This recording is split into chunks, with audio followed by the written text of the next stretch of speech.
Sahabat sekalian, setelah tadi kita mencoba untuk membuat komik strip, sekarang saatnya kita melihat fitur-fitur berbayar terutama bagi guru yang akan memanfaatkan storyboard ini untuk kegiatan belajar mengajar.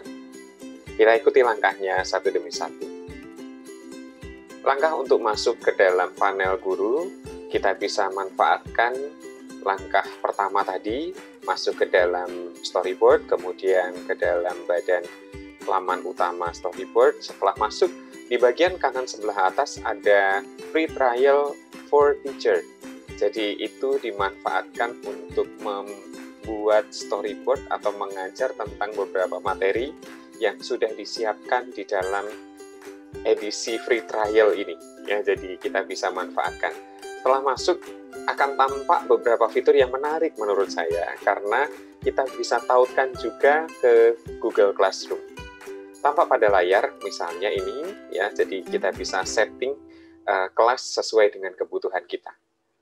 Nah, setelah tampak pada layar, kita bisa import beberapa siswa yang sudah ada di Google Classroom. Ambil contoh sebagai berikut. Lalu kemudian kita bisa klik izinkan untuk mengakses. Lalu kemudian kita bisa mengimport atau memvalidasi kelas yang kita punya. Baik, terlihat di layar ada kelas yang sudah kita validasi. Lalu kemudian kita import masuk ke dalam akun Gmail ini.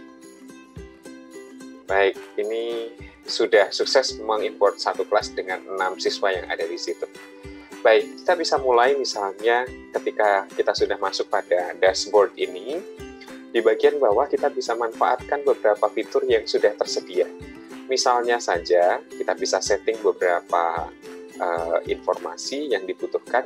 Kita lihat sebelum masuk ke bawah, ini adalah panel admin, kelas bisa disetting melalui sini. Lalu kemudian ada tugas-tugas yang disetting di kolom ini. Lalu kemudian kita lihat storyboard yang tadi sudah saya contohkan dan saya buat. Kemudian di bagian bawah, kita bisa lihat ada sekian banyak tampilan. Salah satunya misalnya kita harus mengajar sejarah misalnya.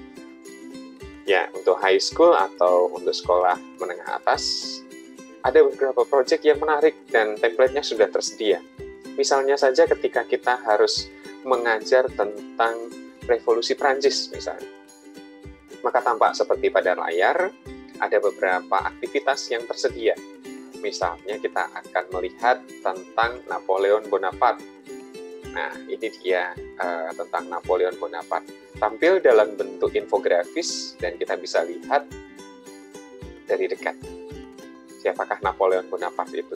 Ya, jadi dari awal sampai kemudian pada bagian akhir terlihat dengan jelas template-nya sudah bisa kita manfaatkan juga untuk kegiatan belajar mengajar.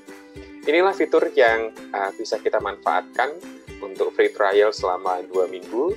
Semoga dalam kegiatan belajar mengajar kita bisa semakin kreatif dan juga semakin bisa menggali potensi diri kita, terutama dalam penguasaan media pembelajaran. Semoga cerita dan kemudian sharing ini membantu dan bisa dimanfaatkan dalam kegiatan kita. Terima kasih, Tuhan berkati.